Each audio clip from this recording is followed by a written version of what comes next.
성경에 보면 우리 신앙생활을 집 짓는 것에 비유를 했습니다. 그래서 반석 위에 집을 세우는 것 같이 우리의 신앙을 든든히 세워야 된다. 또 우리 신앙생활하는 우리 그리스도인들을 군사로, 농부로, 또 선수로 비유하기도 합니다. 운동 경기를 보면 승패에 여러 가지 유형이 있죠. 처음에는 잘 나갔는데 뒤로 갈수록 점점점 기울어져서 패배하는 역전패가 있죠. 이 역전패는 생각하면 할수록 분합니다. 왜 그랬을까? 후회가 많이 남겠죠. 두 번째는 반대로, 첫 번째는 지고 있었는데, 전반에는 지고 있었는데 시간이 지나면서 경기가 뒤집히는 경우입니다. 이걸 뭐라고 그래요? 역전승이라고 하죠. 아마 경기 중에서 가장 재밌는 경기가 이런 경기가 아닌가. 역전하는 경기. 세 번째는 처음부터 지다가 끝까지 지는 겁니다. 이걸 뭐라 그래요? 참패라고 하죠. 마지막에는 뭡니까? 처음부터 이어서 끝까지 이기는 겁니다. 이거를 완승이라고 하죠. 아마 운동선수들이라면 이 완승의 경기를 하고 싶은 생각이 없을까? 아마도 다 그런 경기를 하고 싶을 겁니다. 우리 인생을, 우리 신앙을 여기에 대입해보면 우리 인생도 이 스포츠와 별반 다를 것 없다. 우리 신앙도 그렇죠. 처음에는 잘하는 것 같습니다. 뭔가 될 것 같죠. 그래서 많은 기대를 가지고 있었는데 시간이 지나면 지날수록 별 볼 일 없는 그런 인생들, 그런 신앙의 소유자들이 있습니다. 우리의 신앙을 지켜보시고 도와주시는 하나님이 과연 우리를 어떻게 보셔야 될까? 아마 완승하는 신앙, 완승하는 인생이 되어야 하지 않을까, 저는 그렇게 생각합니다. 아마 하나님의 마음이 저의 마음이 아닐까, 하나님의 마음이 여러분들의 마음이 아닐까, 저는 그렇게 생각합니다. 오늘 사랑하는 모든 성도들이 완승할 수 있는 그런 귀한 은혜가 있게 되기를 주님의 이름으로 축원합니다. 우리 행복한 교회가 그렇게 완승하는 신앙 공동체가 되어지기를 주님의 이름으로 축원합니다. 그런데 내 삶을 돌아보고 우리 신앙 공동체를 돌아보니 아직까지 별 볼 일 없는 것 같아요. 그렇다면 어떻게 해야죠? 역전하는 신앙의 소유자들이 되시기를 주님의 이름으로 축원합니다. 역전하는 신앙 공동체를 이루어가기를 주님의 이름으로 축원합니다. 하나님은 어쨌든 우리가 이기는 인생, 승리하는 삶을 살기를 무척이나 기대하고 있습니다. 정말 참된 승리자가 어떤 승리자냐? 바로 마지막까지 이기는 사람을 하나님께서 기뻐하신다라고 하는 사실을 우리는 분명히 기억해야 됩니다. 사도 바울은 이렇게 고백을 합니다. 나는 선한 싸움을 다 싸우고 달려갈 길을 마쳤으니 이제 후로는 나에게 의의 면류관이 예비되었도다. 할렐루야. 이건 뭡니까? 최선을 다해 살아왔고 마지막까지 이길 수 있는 자신이 있다. 나는 이제 이겼다라고 그렇게 고백합니다. 그래서 사도 바울이 위대할 수가 있었던 겁니다. 반대로 구약에 보면 삼손이라는 사람이 나옵니다. 정말 처음에는 대단했습니다. 당나귀뼈로, 턱뼈로 사람을, 블레셋 민족들을 제압을 하기도 했습니다. 그런데 그 하나님께서 주신 그 은혜를, 그 힘을 제대로 써보지 못하고 중도에 하차를 했죠. 물론 마지막에 역전을 하긴 했습니다만 하나님 입장은 삼손을 그 정도 사용하려고 그렇게 은혜를 주셨다라고 저는 그렇게 생각하지 않습니다. 삼손을 통해서 정말 하나님의 귀한 계획들이 있었을 것이고 하나님께서 사용하실 것이 있었을 터인데 그는 중도에 탈락해버렸습니다. 정신을 차려보니까 자기가 잘못되었다는 것을 알게 되었습니다. 결국 하나님 앞에 은혜를 구합니다. 하나님, 내 인생의 마지막 역전의 기회를 주시옵소서. 그렇게 간절히 기도하는 그 삼손을 하나님께서 마지막을 사용하셔서 그에게 역전하는 인생을 주시긴 하셨습니다. 역전한 인생도 아름답습니다. 그러나 하나님께서 기대하시는 인생은 완성하는 인생이라는 사실을 믿으시기를 바랍니다. 그래서 우리는 완성하기 위해서 오늘 하루 우리에게 주어진 삶에 최선을 다하며 살아갈 수 있어야 되는 겁니다. 여러분들, 믿음의 선배들을 우리가 존경하는 이유가 뭡니까? 여러분들, 그들은 수없는 역경을 이기고 승리한 사람들이었습니다. 말할 수 없는 고통을 이겨내고 승리한 사람들이었습니다. 하나님은 그들을 존귀하게 여기셨고 오늘 우리는 그들을 본받아 살아가려고 노력하고 힘쓰는 겁니다.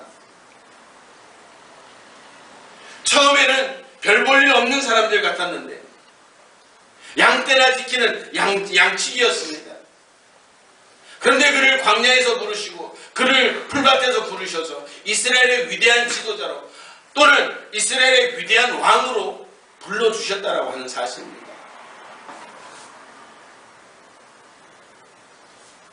광야에서 양을 치던 그 모세, 별 볼 일 없는 인생이었습니다. 광야에서 이리 때나 쫓아내는 그 다윗은 별 볼 일 없는 인생이었습니다. 그런데 그들이 삶의 모든 역경들을 극복하고 하나님께서 부르신 자리로 나아갈 때, 승리하는 신앙들을 소유할 때 그들은 위대한 사람이라고 우리는 존경을 하게 되었다고 하는 것이죠. 우리나라에서는 주기철 목사님 같은 분이 계시죠. 당시 교회법으로 신사참배를 허용을 했습니다. 그것은 해야 된다. 그러나 이거는 성경이 없는 겁니다라고 분명하게 거부를 하고 그것을 하지 않을 때 말할 수 없는 고통이 따랐습니다. 그리고 결국 죽음이라고 하는 인생의 종착역까지 가게 되었습니다. 그런데 많은 시간이 지난 오늘 우리는 누구를 존경합니까? 우리는 누구의 신앙이 더 훌륭하다라고 지금 평가를 하고 있습니까? 아마 그 당시에는 그 주기철 목사님 보고 많은 교회의 지도자들과 성도들은 그랬을 겁니다. 저 융통성 없는 사람이라고. 오늘도 마찬가지입니다. 우리가 이렇게 주일날 시간을 내서 하나님 앞에 예배드리는 시간을 귀하게 여기고 이 시간을 지키려고 몸부림치는 저와 여러분들, 세상 사람들이, 믿지 않는 사람들이, 또 적당히 믿는 사람들은 그렇게 이야기를 합니다. 저 융통성 없는 사람들. 그러나 기억하시길 바랍니다. 하나님은 그렇게 융통성 없게 끝까지 승리하는, 완성하는 그 인생을 기억해 주시고 우리의 믿음의 후배들은 그렇게 살아온 그 믿음의 선배들을 존경한다는 사실입니다. 우리는 그렇게 구별하여 하나님의 일을 할 때 하나님께서 기뻐하시는 겁니다. 하나님은 우리에게 시간을 주셨습니다. 물질을 주시고 건강을 주셨습니다. 이 많은 것을 주신 것은 하나님을 위하여 일하라고 우리에게 주신 줄로 믿으시기를 바랍니다. 오늘 본문에 사울이라는 왕의 이야기가 나옵니다. 그도 역시 목동이었습니다. 하나님의 은혜로 왕이 되었다라고 오늘 사무엘이 말하고 있습니다.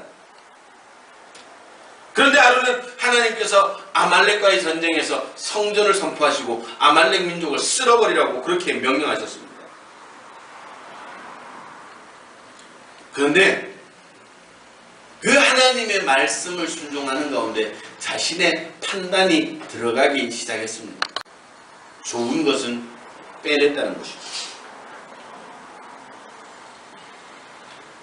대의명분은 그럴듯했습니다. 하나님 앞에 예배 드리기 위해서, 하나님 앞에 드리기 위해서. 그럴듯한 이유를 댄 그 사울왕은 그 시로부터 왕가의 몰락이 예견되었습니다.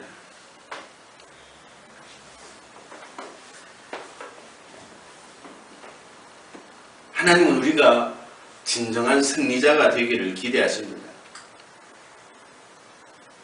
정말 우리가 하나님 앞에 참된 승리로 영광 돌리는 그런 귀한 믿음의 사람들이 되기를 기대하고 계십니다. 어떻게 해야지 하나님께서 원하시는 그런 완성의 삶을 살 수 있을까?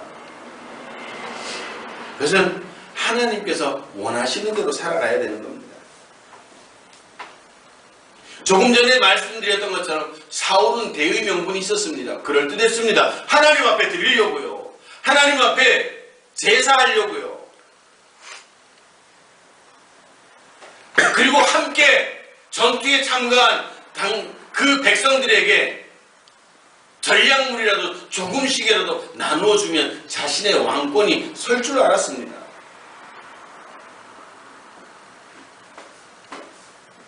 그러나 하나님이 원하시는 것은 그것이 아니었습니다. 대의 명분이 하나님의 뜻이 아니었다는 겁니다. 하나님의 뜻은 그 아말렉 민족을, 아말렉 족속을 완전히 멸절하는 거였습니다.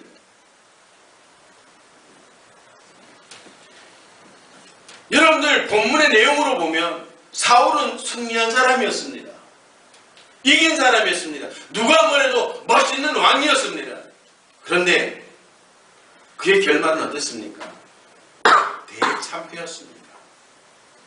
그의 인생과 그의 가문이 몰락하는 계기를 만드는 사건이 되었다고 하는 것입니다. 사람들이 보기엔 성공한 것 같았는데, 사람들이 보기엔 승리한 것 같았는데, 끝에 가보니까 그것이 참패였다는 사실을 알게 되었습니다. 하나님이 원하시는 거예요. 하나님의 말씀에 순종만 하면 여러분들 환경을 바꿔주신 분이 하나님이십니다. 북이스라엘의 몰락이 왜 급했습니까? 우상 숭배였습니다. 바로 위에 솔로몬 왕이 우상 숭배를 해서 나라가 그렇게 깨어지는 아픔을 겪었습니다. 그래서 10개의 지파를 떼어서 줬음에도 불구하고 자신이 생각을 하는 겁니다. 이 사람들이 예루살렘에 갔다가 안 돌아오면 어떡하지? 예루살렘에 갔다가 하나님께 은혜를 받아서 그것을 눌러 살면 어떡하지? 그 10개의 지파를 누가 주셨는가를 생각하지 못했습니다. 내 생각이, 내 기준이 들어가니까 그 북이스라엘 곳곳에 산당을 지어서 우상 숭배를 하게 하였던 겁니다. 대의명분이 중요한 게 아닙니까? 하나님 말씀에 순종하느냐, 순종하지 않느냐, 그것이 중요하다는 것이죠. 그렇게 순종하는 사람들을 통해서 하나님은 하나님의 역사를 이루어 가시고, 그렇게 승리하는 사람들을 통해서 신앙의 위인으로 세워주시고 믿음의 조상들로 세워주시는 줄로 믿으시길 바랍니다. 오늘 저와 여러분도 마찬가지입니다. 대의 명분을 내세워서 그럴듯하게 여러분들의 신앙을 포장하지 마십시오.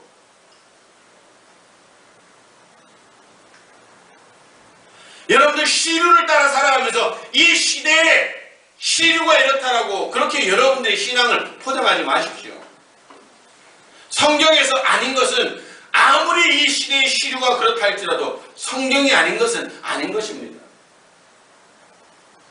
신사참배 때 많은 기독교의 지도자들은 시류라고 생각을 했습니다. 시대의 흐름, 대세라고 생각을 했습니다. 그래서 그 신사참배를 허용했습니다. 그러나 주기철 목사님이 말씀하셨습니다. 이것은 성경에 없는 사실입니다.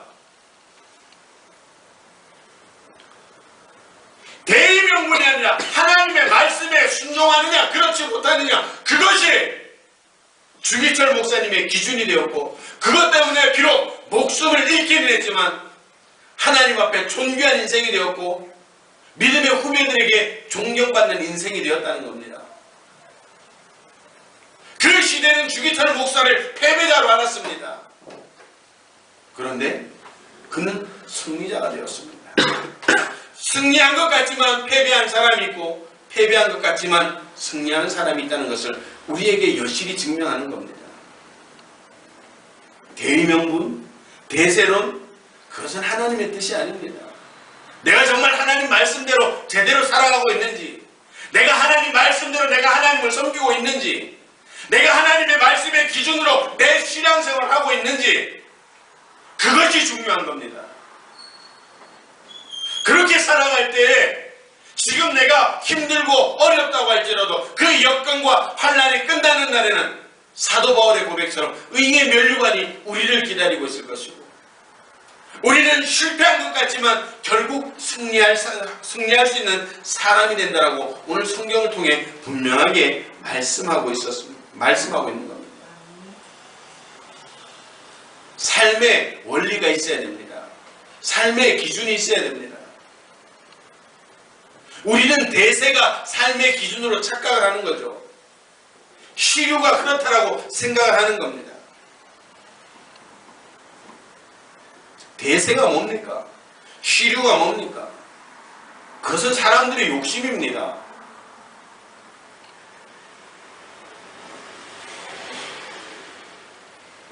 오늘 그렇게 원리를 철저하게 지키는 사람, 그 사람을 하나님께서 귀하게 여기시는 줄로 믿으시기를 바랍니다.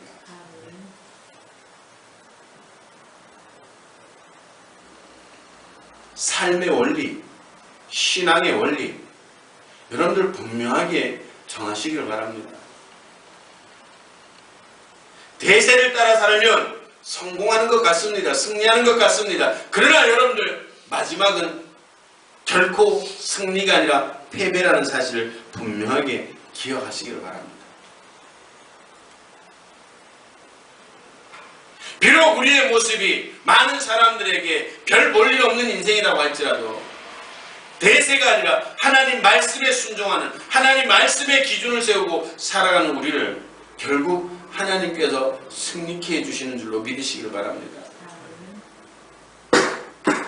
다음 주와 다다음 주도 계속 이 주제로 설교를 할 텐데, 여러분들 성경에 그렇게 하시죠. 하나님은 어떤 사람을 존귀케 한다고요? 하나님을 존귀하게 여기는 사람을 존귀케 여기신다고 말씀하고 있습니다. 이 말은 뭐예요? 대세를 따라 살고 시류를 따라 사는 사람이 아니라 하나님을 가장 우선시하고 살아가는 그 사람을 하나님께서 존귀하게 하시고 그 인생을 세워주시고 그 인생을 결국 승리하는 삶으로, 승리하는 신앙으로 세워주시겠다라고 말씀하고 있습니다. 진리를 따라 사는 삶.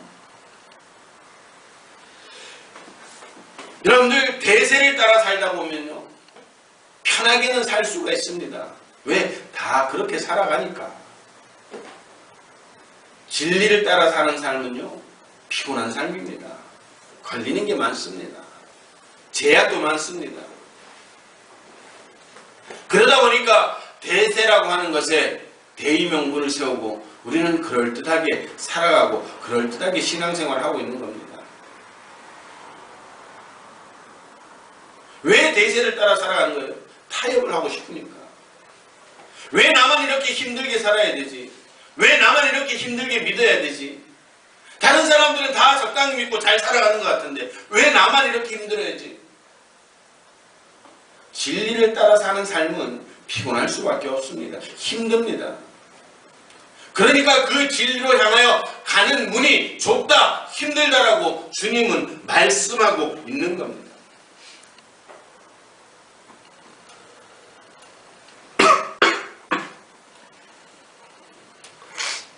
사무엘상 15장 1절에 사무엘이 이렇게 이야기를 합니다. 여호와께서 나를 보내어 왕에게 기름을 부어 그 백성 이스라엘 위에 왕을 세우셨은즉 이제 왕은 여호와의 말씀을 들으소서. 하나님의 말씀을 들으라는 겁니다. 오늘 예수님이 저와 여러분들을 위해 십자가에 달려 돌아가셨다라고 믿음을 가지고 이 자리에 나왔을 텐데 그 믿음이 있다면 이제 하나님의 말씀으로 여러분들의 삶의 기준으로 삼으라는 겁니다. 대세에 쫓아가는 삶이 아니라 진리의 삶을 살라고 하는 겁니다. 하나님의 말씀을 들으라고 그렇게 사울에게 권면을 했음에도 불구하고 그는 대세를 따라 살았습니다. 대의명분을 위해 살았습니다. 잘 사는 것 같았죠. 좋은 결정인 줄 알았습니다. 근데 그는 패배자가 되었습니다.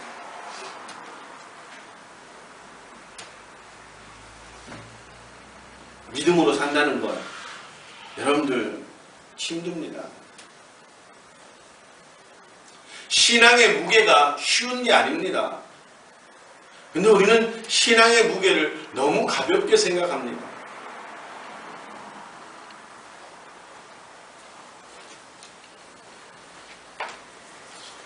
여러분들 오늘 목회 칼럼을 보면 마지막에 제가 그렇게 첨언을 했습니다. 길이로 살지 말고 무게로 살아라. 제가 늘 강조하죠. 신앙은 길이가 아니라 깊이입니다. 그 말이 오늘 이 말입니다. 신앙은 길이가 아니라 무게로 살아가야 된다는 겁니다. 왕이 되려는 자, 왕관의 무게를 견디라고 했던 그 말 기억하시죠? 영원한 삶을 살려고 하는 사람, 신앙의 무게를 견딜 수가 있어야 됩니다. 그 신앙의 무게가 뭐예요? 내가 삶에서 포기해야 될 것들, 희생해야 될 것들. 그런 게 싫으니까 대세를 따라 사는 것이고 적당히 타협하며 살아가는 것이죠. 잘 사는 것 같습니다. 그러나 하나님께서 원하시는 참된 승리는 거기에 있지 않다는 사실을 여러분들 기억하시길 바랍니다.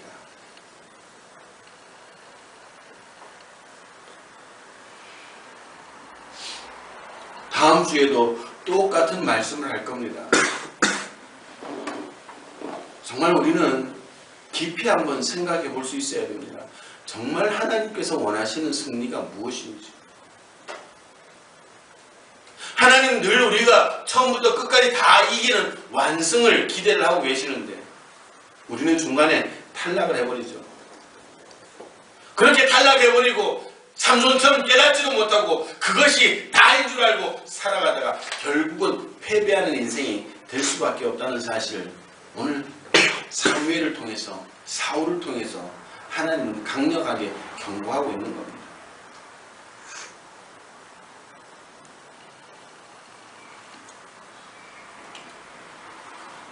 제사, 우리가 말하는 이 예배가 하나님 앞에 대단히 의미가 있는 행위입니다.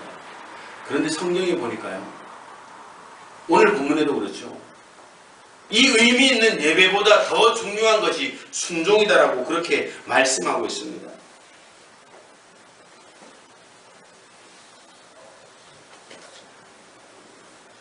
잠언서에도 보니까 예배보다 더 중요한 것들에 대해서 말씀하고 있습니다.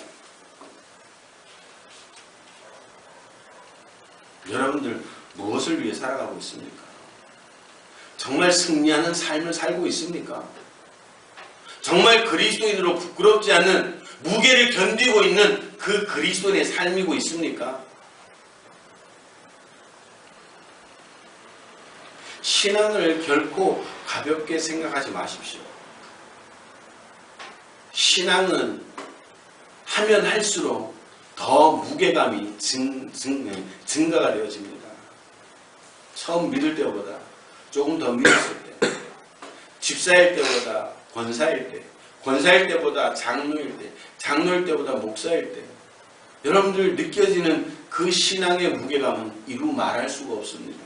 왜? 더 많은 것들을 포기하고 더 많은 것들을 희생해야 되기 때문입니다.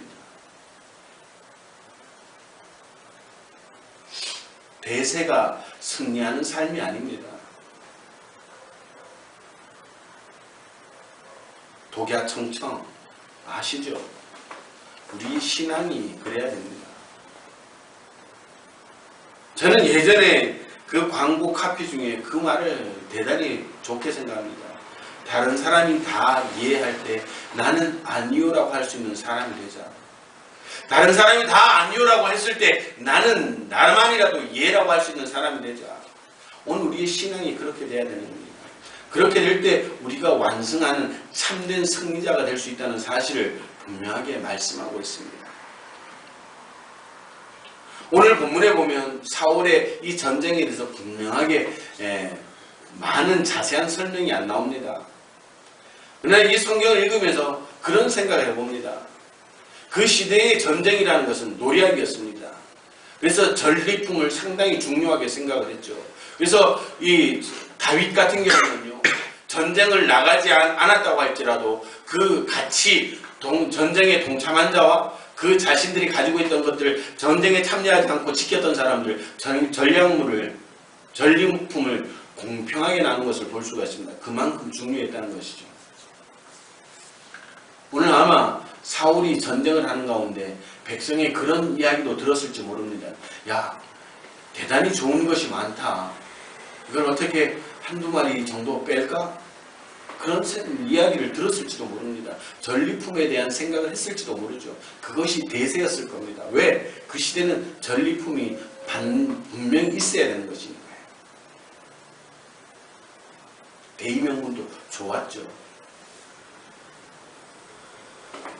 겉으로 보기엔 엄청난 승리를 한 것 같지만 결국 그 인생은 패배한 인생이 되었고 자신뿐만 아니라 자신의 가문까지 몰락시키는 그런 안타까운 사건이 오늘부터 시작되어진다는 사실입니다. 여러분들 어떻습니까? 대세를 따라 사시렵니까? 대의 명분 때문에 살아가시렵니까? 그 믿음은 오래 가지 못한다는 사실, 영원한 승리자가 아니라는 사실 여러분들 기억하시기를 바랍니다. 오늘 우리 행복한 교회가 영원한 승리를 쟁취할 수 있는 그런 신앙 공동체가 되어지기를 소원합니다.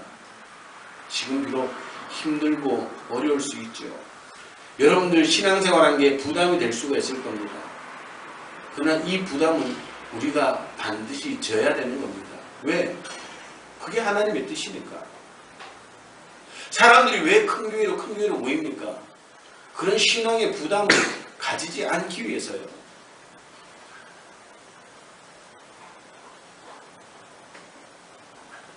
오늘 우리는 신앙의 부담감을 가지고 견뎌내고 그리고 극복할 때 우리의 승리가 하나님 앞에 의미 있는 완승이라는 사실을 기억하시길 바랍니다. 오늘 예배드린 여러분들을 주님의 이름으로 축복합니다. 잘 오셨습니다. 이제 이곳에서 여러분들이 하나님께서 기뻐하시는 신앙의 완승자들이 되어서 여러분들의 삶의 자리로 돌아가서 그 사실을 증명하고 증거하고 더 많은 영혼들을 구원해낼 수 있는 그런 믿음의 성도들이 되어서 사도 바울의 고백처럼 나를 위하여 의의 면류관이 준비되었다 라고 고백할 수 있는, 또 그것을 증명할 수 있는 저와 여러분들이 돼요. 이 시대의 많은 그리스도인들에게, 이 시대의 많은 교회에게 우리가 주님의 이름으로 완성하였습니다.